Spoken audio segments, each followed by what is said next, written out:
Bom dia, galerinha do sexto ano, Escola Mestre Jesus. Aqui é o professor Newton e a gente vai dar continuidade ao nosso conteúdo. E hoje a gente vai começar falando sobre Roma.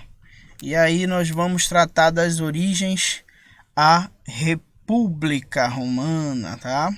Assim como a Grécia foi muito importante, foi e é muito importante para o nosso cotidiano hoje, e aí nós vimos muitas coisas que surgiram na Grécia que até hoje são importantíssimas na nossa vida, como a democracia, como a filosofia, como o desenvolvimento das artes, da ciência.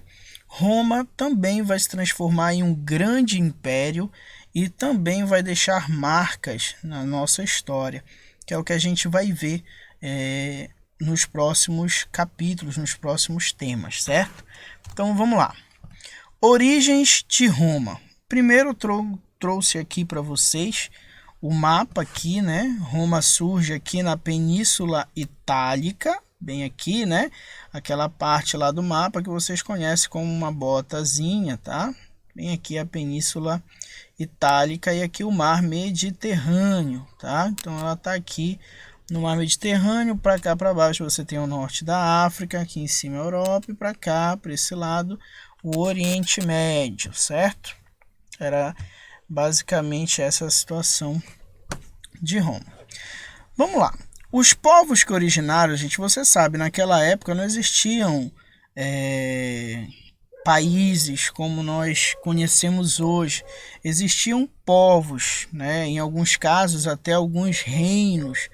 Esses povos, eles geralmente, é uma outra coisa que nós já conversamos também, eles se organizavam próximo a rios, né? E a gente vai ter aqui, no caso, vários povos se aproximando dos rios da Península Itálica, como por exemplo o rio Tibre, bem aqui, tá? Rio Pio, o rio Arno, eram rios que promoviam a fertilidade do solo, então isso para a agricultura, para o pastoreio, para a criação de animais no caso, né?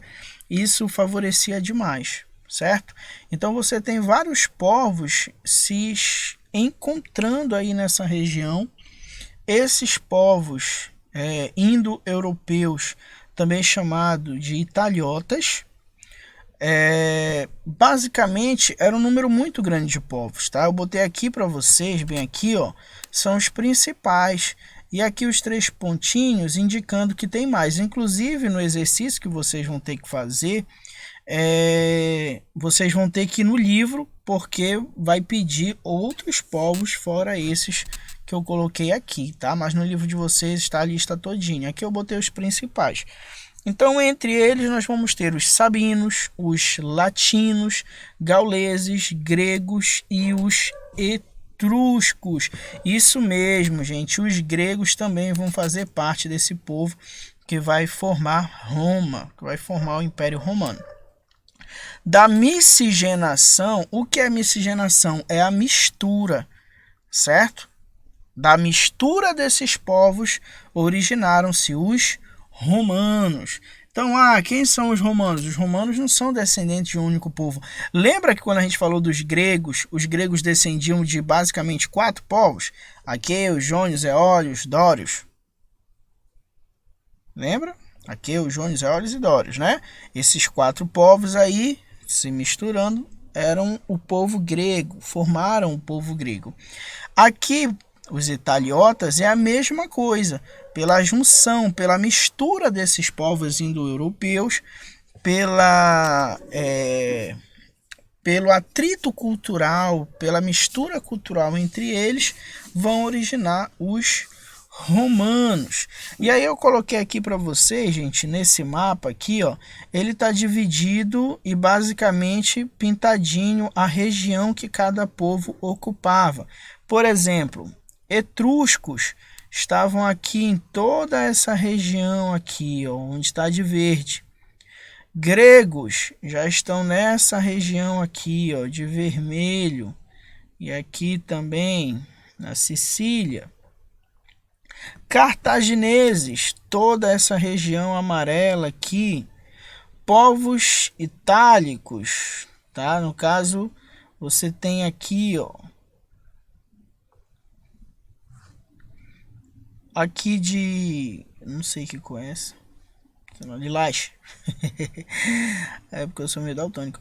Aqui de Lilás você tem outros povos. Como eu falei para vocês, existiam mais do que esses aqui. Esses são os principais. Mas existiam mais, certo? Então vamos lá, continuando. Origem lendária. Existia, assim como... eu sempre vou traçar com vocês o link com relação ao assunto da Grécia, gente. Porque era muito comum naquele tempo existir as explicações, até hoje né, em alguns casos, existir explicações mitológicas. Você já sabe que o mito ele não representa uma verdade, mas é algo que durante muito tempo foi acreditado que teria sido daquela forma. Então Roma tem a sua explicação lendária e a sua explicação histórica. Então por que a gente não vê só a explicação histórica? Porque a lendária ela foi fundamental durante muito tempo. Os romanos acreditavam que teria sido daquela forma e muito de sua organização vai ser explicada aí através dessa ideia mítica, dessa ideia lendária, certo? Então vamos lá.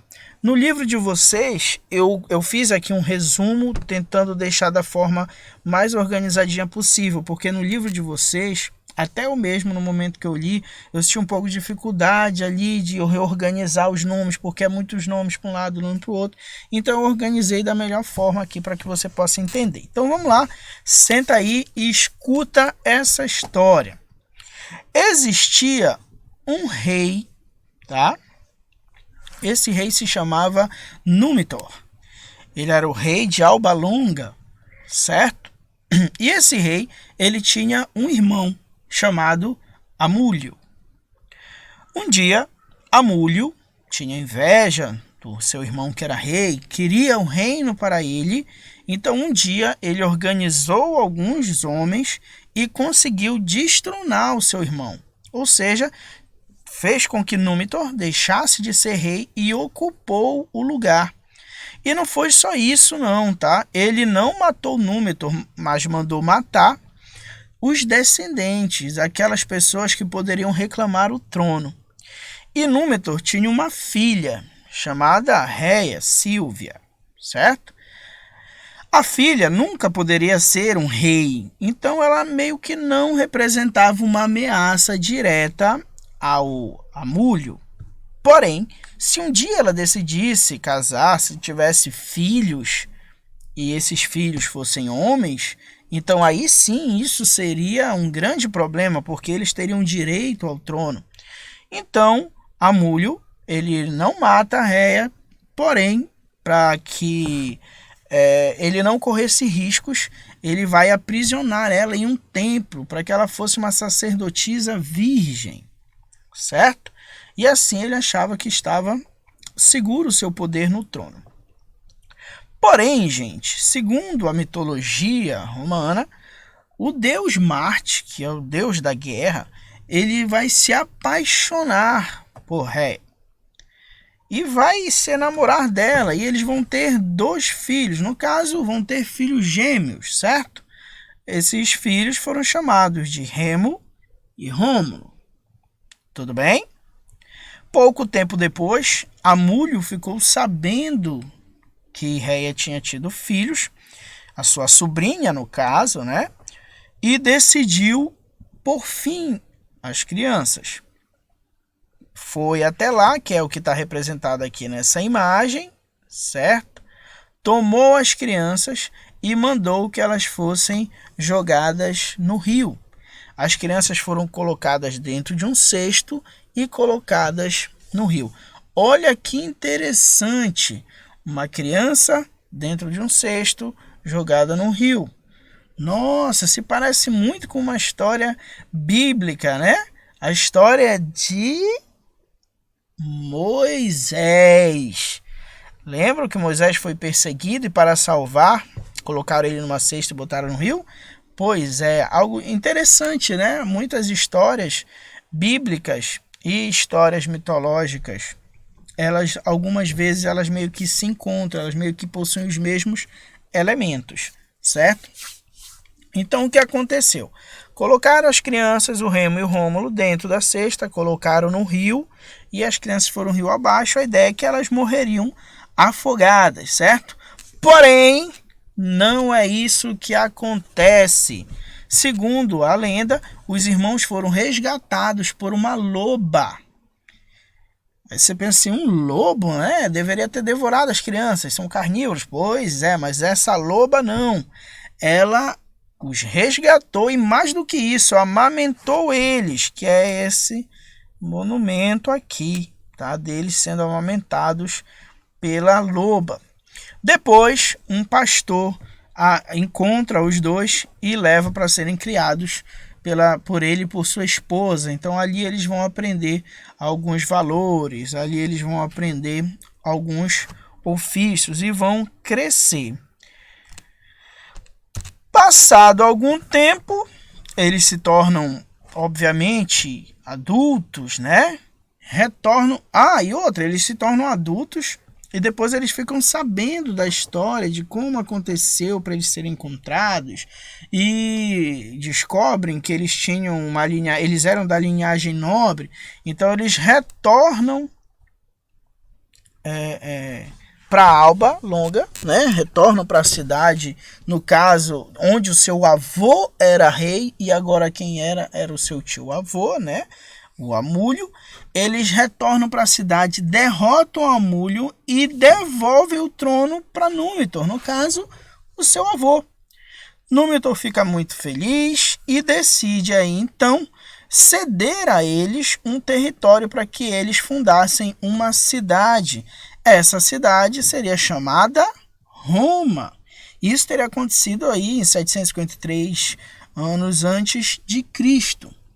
E no momento que eles foram para o local para fundar a cidade de Roma, segundo alguns historiadores da mitologia romana, existiu ali um conflito entre eles com relação ao local em que a cidade seria fundada. E fora esse conflito sobre o local onde ela seria fundada, também existia um conflito sobre qual dos dois iria governar, qual dos dois seria o rei, qual dos dois seria o líder supremo. Essa discussão levou a uma disputa entre os irmãos, que levou a uma briga e que levou ao assassinato de um deles. No caso, o Rômulo matou Remo, certo? E aí se tornou o primeiro rei de Roma. Essa seria a origem lendária da cidade romana, certo?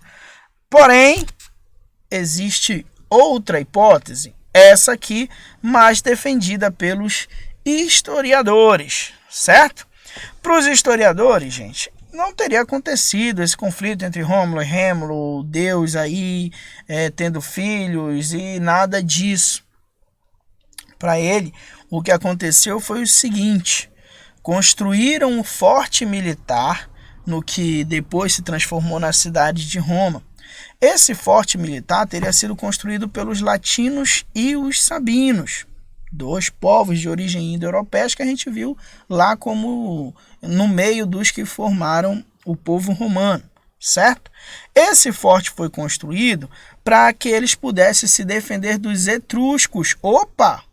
Peraí, tio, o senhor falou que os romanos foram formados por vários povos, o senhor disse alguns. Eu lembro que lá onde o senhor disse, tinha os latinos, tinha os sabinos e tinha também os etruscos. E agora o senhor está dizendo que os etruscos queriam dominar os latinos e os sabinos, é isso? Eles não eram amigos? Nem tanto, gente. Nem tanto. Para ocorrer miscigenação entre povos, não precisa que os povos sejam amigos. Se um povo domina outro povo, já pode ocorrer a miscigenação entre os povos, certo? Então, para os historiadores, os latinos e os sabinos construíram um forte, onde o forte é uma criação, é uma construção fortificada, uma construção militar, certo? Para a defesa de um território. Então, os latinos e sabinos construíram esse forte para se defender dos ataques dos etruscos, E ali ao redor do forte, eles foram construindo suas casas e se transformaram-se em um pequeno vilarejo ali de pastores e agricultores. Ou seja, eles viviam não do comércio, eles viviam da agricultura e da criação de animais. Isso até lá ao século 7 antes de Cristo. A partir do século 7, gente, os etruscos, lembra? Eles fizeram forte para se defender dos etruscos, mas a partir do século 7, os etruscos teriam dominado o território, teriam tomado posse do território. Conseguiram aquele território mesmo com a construção do forte. E aí os etruscos vão reorganizar a sociedade que vivia ali, vão desenvolver e muitas tecnologias. Se tem uma coisa que os romanos se destacam é na engenharia, e a gente vai ver daqui a pouco um exemplo disso, e eles vão ser considerados os responsáveis por transformar o vilarejo em um grande centro urbano. Isso porque eles vão construir estradas, ruas, redes de esgoto. Gente, naquele tempo isso era assim meio que surreal. Aquedutos. Os aquedutos, gente, são isso daqui, ó. Tem um esquemazinho. Esse aqui é a foto real. Olha o tamanho dessa construção, gente. E aqui, ó, o aqueduto, ele tinha como objetivo transportar a água de uma localidade mais alta para uma localidade mais baixa. No caso aqui, ó, tem um esquema de um aqueduto. Você tinha a fonte de água, aqui a separação, e em algum momento, ó, um vale. Então eles construíam aqui a entrada, ó, da água por baixo da terra. Aí tinha aqui câmaras de inspeção, né, como se fossem poços aqui, tá? A água vinha, tanque de sedimentos, ou seja, as impurezas que caíssem, elas se concentrariam aqui para a água ir mais pura. E aqui o aqueduto, ó. A água passa pelo aqueduto, nesse caso aqui o aqueduto coberto, até ele chegar no tanque de distribuição bem aqui, tá? Aí vai ser distribuído para a parte pública, terras, áreas particulares e tudo mais. Eu só quero que vocês entendam, gente, que para a época isso daqui era algo extraordinário. Essa engenharia, essas ideias. Era impossível você, por exemplo, fazer isso aqui sem cálculos matemáticos precisos, sem um conhecimento técnico, já um conhecimento científico. Eles vão desenvolver também metalurgia, desenvolver a cerâmica. Ou seja, lembra que eu falei em sala para vocês que quanto maior é o número de profissões em uma sociedade, a gente diz que ela é mais complexa. Ela é mais difícil de ser estudada porque ela tem muitos setores sociais. Quando a gente começou a falar aqui da formação, eu falei para você que era um vilarejo de pastores e agricultores. Agora eu estou falando para vocês que eles constroem estradas, redes de esgotos, aquedutos, desenvolveram a metalurgia. Desenvolveram, não é de que eles começaram, não. Eles melhoraram as técnicas, assim como melhoraram as técnicas de produção de cerâmica também, certo?